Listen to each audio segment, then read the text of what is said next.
Hello everyone. It is hour 46 of my 132-hour fast, and I'm here to share with you what is going on, what it feels like, and to educate you via my experience and my ideas, just to support you in your own fasting journey, no matter where you're at. So I want to share with you what I've been doing on day 2, how I'm feeling on day 2. It's been one night, one whole day, a second night, and then a little more than half of today, 46 hours in. To start from the beginning, what I did today, I immediately woke up and I felt, you can see I adorned myself with pretty things, first of all. I got my little diamond on, I got my handmade feather and bear, some labradorite and silver and blue apatite, lots of silver today, green chrysoprase, a heart stone, because fasting it can bring up a lot of emotions, because as you process things, you process emotions too. And so I put on the heart stones today, and then I've got these on, same as yesterday with these, but then I'm wearing silk and cotton and a nice flowy dress, as you saw, and I'm just feeling a lot better today.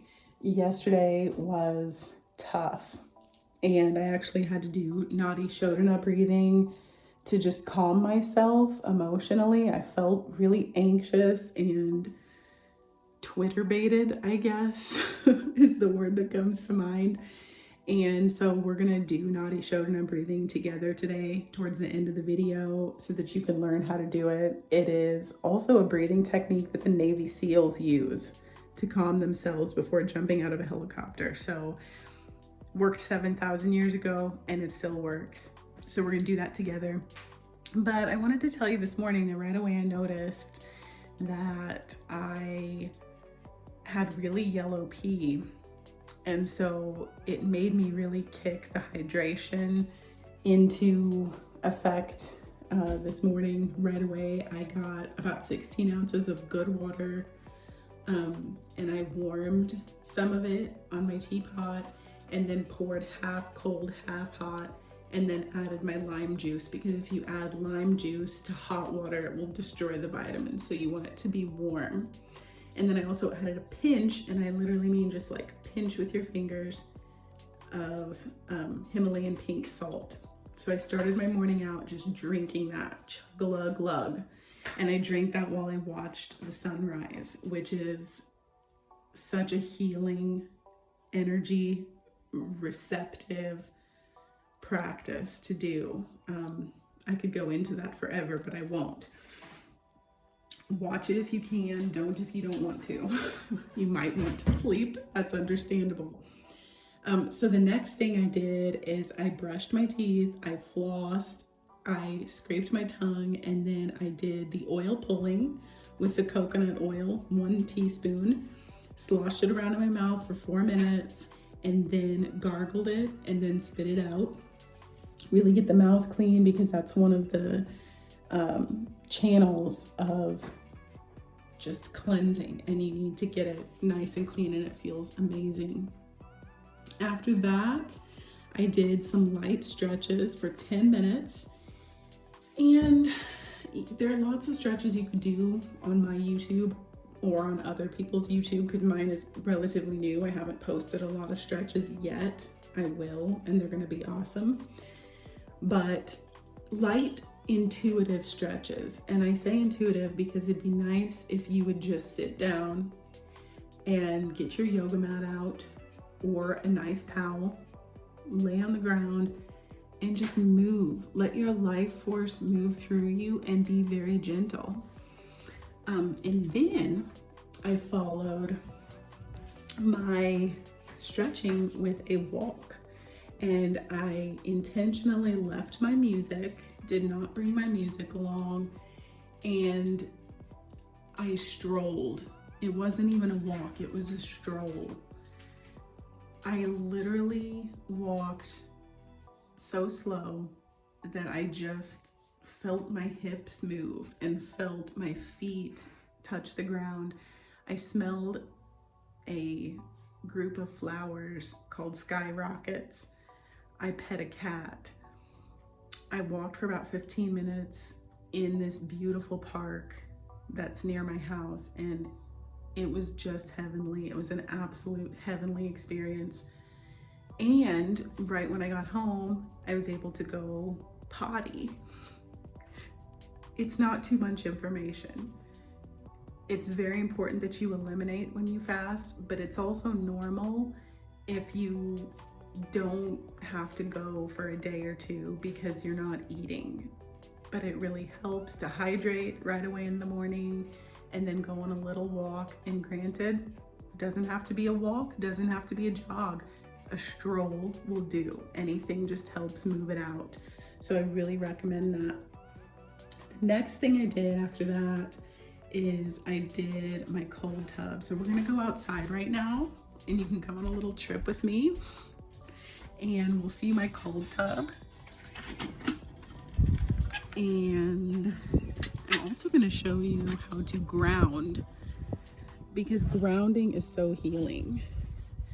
So grounding I do every morning, and it involves creating a link with your hands and both feet.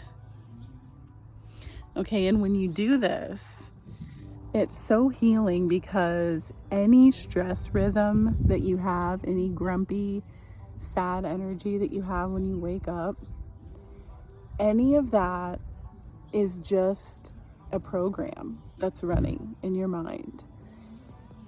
And you can focus on it or not.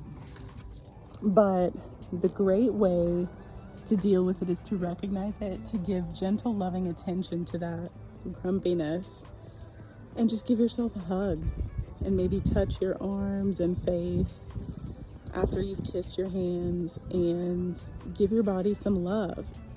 And then immediately before you even do anything, come outside and put one hand and 2 feet on the ground, and you create a connection to earth and the rhythm of earth, which is more powerful than any stress rhythm that you've gotten into the habit of having. So let's go see my cold tub.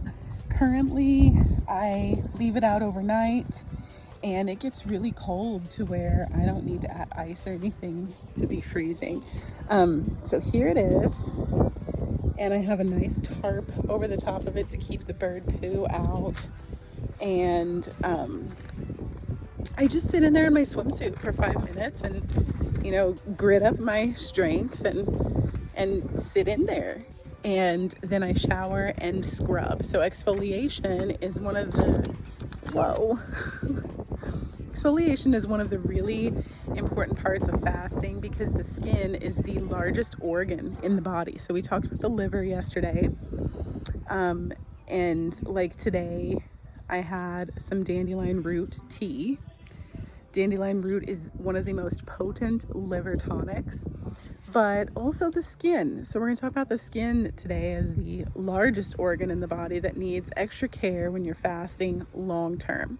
So if you do a 36-hour fast, like if you would have just done 1 day and then 2 nights, it's very easy to just kind of get through 36 hours and not really change a whole lot except not eating. But once you hit 48 hours, once you hit multi-day fasts, you really need to pay attention to your salt and mineral balance. And then you also need to pay attention to your skin. So with your skin, that just showed my... with your skin, there are lots of things you can do. And one of them is your morning oiling ritual. So after you've showered, after your stretching and activity, and maybe some meditation, like I also did, shower and then use an exfoliating sponge You can also use a baking soda scrub and just gently scrub your whole body in the shower. Or you can use, like I use, a horse brush. And you know, you may laugh, but like Orscheln's was having a closeout sale, and I saw this horse brush and I was like, this is a fantastic exfoliator. So it's called dry skin brushing, and dry skin brushing takes off all of that extra fluff skin, and then you rinse it off and put some oil on. Full body oiling is so important, especially oiling right around the heart. And as you're rubbing in circular motions on the heart and then long strokes on the arms and limbs, when you rub in the circular motion on the heart, it is a way of giving self-affection and self-love and just saying to yourself, it's okay. Because I guarantee you on day one, you're gonna have some emotions like I did. And that's why I had to do that breathing exercise. And you're also gonna have some just like anger, sort of irritation, because you're going to want to eat. You're going to be used to eating. Eating is relaxing, eating is pleasurable, it's fun. So soothe yourself, rub some good oil on your body, and really let your body soak that up. I had my afternoon herbs just like yesterday. They're written in the notes. And what I want to add today is a special note for ladies. So I had to learn this the hard way. I really didn't even learn this until this year, even though I've been experimenting with fasting for several years, that it is not helpful to the female body to fast but right before menstruation, like 3 or 4 days before menstruation, during menstruation, or right at the end. It is best to start a fast 4 or 5 days after menstruation ends, and to finish a fast before you get to that PMS stage. So depending on how long your cycle is, put the fast in the time range there, because that's when your body is most likely to handle it well. I could go into it for an hour. We won't. Take my word for it. Also, what did I drink today? It's only about 3 o'clock and I've already drank a couple 8-ounce glasses of water, weak coffee with butter, green tea with a pinch of pink salt and less than a teaspoon of honey, dandelion root tea with a little honey, and lime water with salt. So I'm going to show you in my next video how to do Nadi Shodhana breathing. It takes 4 or 5 minutes and it literally will reset your brain, just the biochemical right and left brain. It will reset the breathing rhythm so that you are relaxed in your body. And it will bring more oxygen to the blood, which makes the muscles nice and supple, and it lets them pump out any toxins and lets them be flexible and move. So those are my tips for today. Please join me in my next video for the Nadi Shodhana breathing. And thank you so much for watching. I really hope that this helps you on your fasting journey, and I'm so happy to have you here with me on day 2. I will see you soon. One more thing, be sure to go to my playlist called Yoga Breathwork to find the Nadi Shodhana alternate nostril breathing activity to use on any day of your fasting experience or any time in your life when you want to take a few minutes to calm your nervous system. Thank you for watching. I'll see you later.